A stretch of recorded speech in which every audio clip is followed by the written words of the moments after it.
afternoon, students. Let's start the class with an inspirational thought. Dreams do not work unless you do. In the previous video, we have taken a look at the process of pollination. Can you recall the process? This process occurs in flowering plants.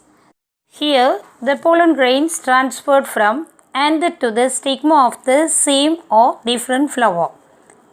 We have also taken a look at different types of pollination, self-pollination and cross-pollination.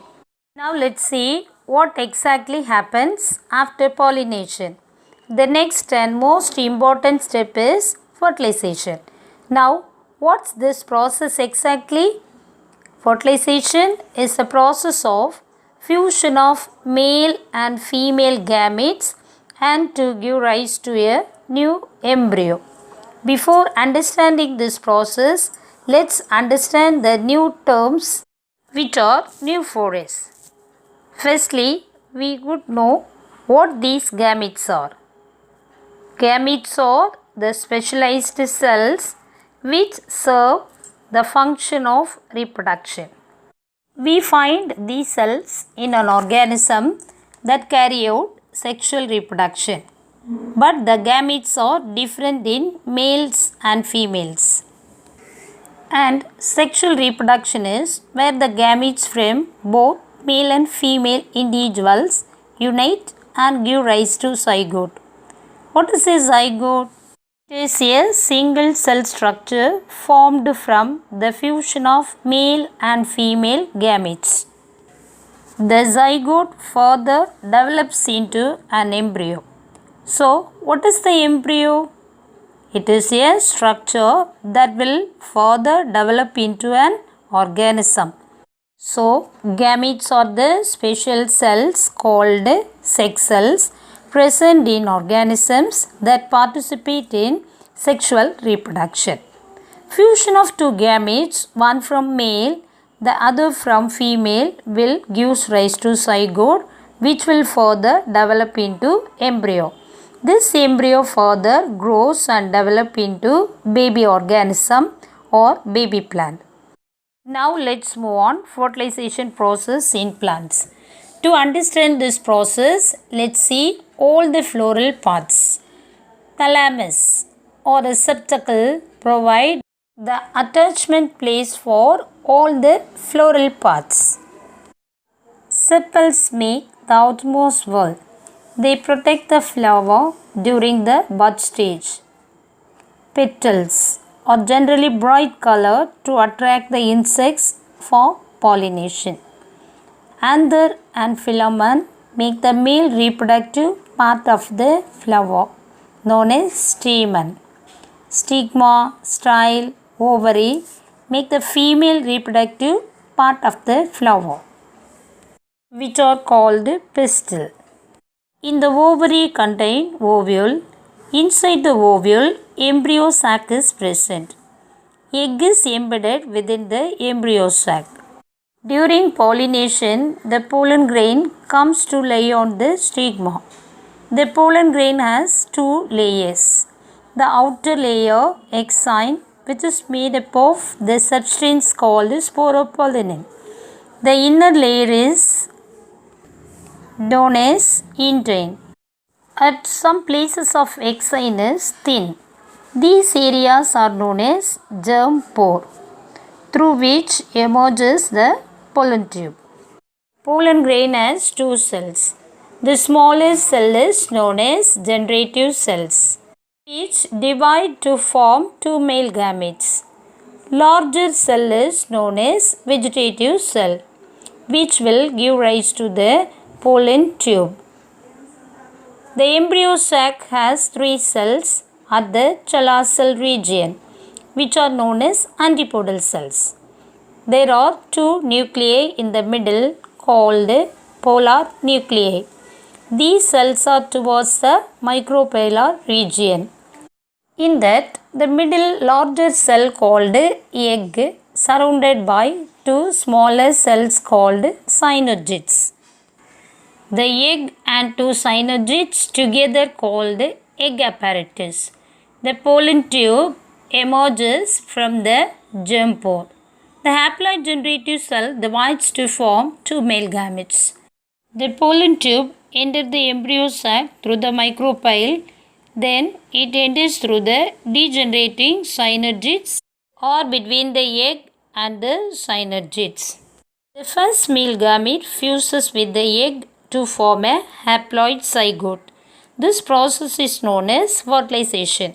The second male gamete fuses with the two polar nuclei to form a triploid endosperm nucleus, which will change into endosperm cell. The fusion of three nuclei is known as triple fusion. The endosperm will divide later on to form nutritive tissue, which will provide nourishment to the developing embryo. The process of fertilization and triple fusion together is called double fertilization. Now let's see pollen tube in the style. After the germination, the pollen tube enters into the style from the stigma. The growth of the pollen tube in the style depends on the type of style. Normally, three different kinds of style we can see in flowering plants. They are hollow style or open style, solid style or closed style, and semi-solid or half-closed style. Hollow style or open style is common in monocots. A hollow canal running from the stigma to the base of the style is present. A canal is lined by a single layer of glandular canal cells that is called transmitting tissue. They secrete mucilaginous substance, that is somewhat sticky substances. The pollen tube grows on the surface of the cells lining in the style or canal. The canal is filled with secretions which serves as nutrition for growing pollen tube and also controlling incompatibility reaction between the style and pollen tube. The secretions contain carbohydrate, lipid, some enzymes like esterase, acid phosphatases, as well as compatibility controlling proteins. Second one is solid style or closed type. It is common among dicot. It is characterized by the presence of central core of elongated, highly specialized cells called transmitting tissue. This is equivalent to the lining cells of hollow style and does the same function. Its contents are also similar to the content of those cells. Pollen tube grows through the intercellular spaces of the transmitting tissue. Third type is semi-solid style or half-closed type. This is intermediate between solid and open type style. There is a difference of opinion on the nature of transmitting tissue. Now let's see how the pollen tube enter into the ovule. There are three types of pollen tube entry into the ovule. They are porogamy, thalassogamy and mesogamy. In porogamy, pollen tube enters through the micropyle. Here pore means hole. So small opening present in the ovule, that is called micropyle, isn't it? So the pollen tube enters through the micropyle. Thalassogamy, when the pollen tube enters through the thalassa. In mesogamy, the pollen tube enters through the integumen, that is covering of the ovule. Now let's discuss post-fertilization structure and events. After fertilization, several changes takes place in the floral parts up to the formation of the seed. The events after fertilization are called post-fertilization changes. After fertilization, sepals, petals, stamens, style and stigma usually fall off. Ovary develop into fruit, ovule develop into seed. Egg develop into zygote. Funicle develop into stalk of the seed. Micropyle present in the ovule as well as in the seed, but in seed it facilitates oxygen and water uptake. Nucellus develop into perispore, which means mass of nutritive tissue present outside the embryo sac. Then the integuments, that is covering of the ovule, develop into seed coat. Outer seed coat, that is called testa, and inner tegmen. Then synergids disintegrate. Secondary nucleus develop into endosperm. Antipodal cells also degenerate. These are the post-fertilization changes. Next topic is endosperm. The primary endosperm nucleus divides immediately after fertilization, but before zygote starts to divide to form the endosperm. The primary endosperm nucleus is the result of triple fusion, which is 3n number of chromosomes, and also it nourishes developing embryo. Depending upon the mode of development, 3 types of endosperm are recognized in angiosperms, that is flowering plants. They are nuclear endosperm, cellular endosperm, and helobial endosperm. Nuclear endosperm.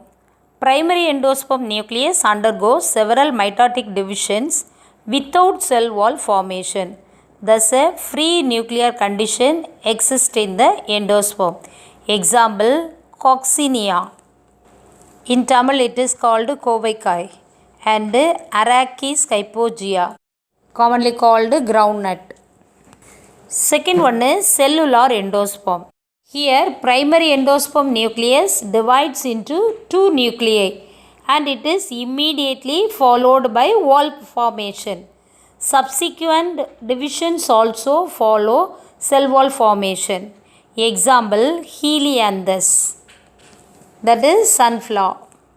Third type is helobial endosperm. Here primary endosperm nucleus moves towards the base of the embryo sac and divides into 2 nuclei. Now look at the diagram, then only you can able to understand easily. Cell wall formation takes place, leading to the formation of a large micropylar and small chalazal chamber. The nucleus of the micropylar chamber undergoes several free nuclear conditions, whereas that the chalazal chamber may or may not be divided. Example, Hydrilla and Vallisneria. These are aquatic plants. The endosperms may either be completely consumed by the developing embryo, or it may persist in the mature seeds. If the seeds without endosperm, that is called non-endosperms or ex-albuminous seeds. Example, pea, groundnut, beans, etc. In some plants, seeds with endosperms are present, that are called endospermous or albuminous seeds. This endosperm helpful for seed germination. Example, paddy, coconut, etc. Another one important kind of endosperm, that is called ruminate endosperm. It is a special kind of endosperm with irregularly or unevenness in its surfaces. Example, Arica catichu. Tamil it is called Pak. Functions of endosperm. It is a nutritive tissue for the developing embryo. In majority of the angiosperm, the zygote divides only after the development of endosperm. It also regulates the embryo development. Next is development of dicot embryo.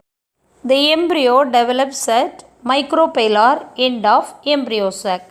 The zygote undergoes transverse division to form upper and terminal cell and lower or basal cell.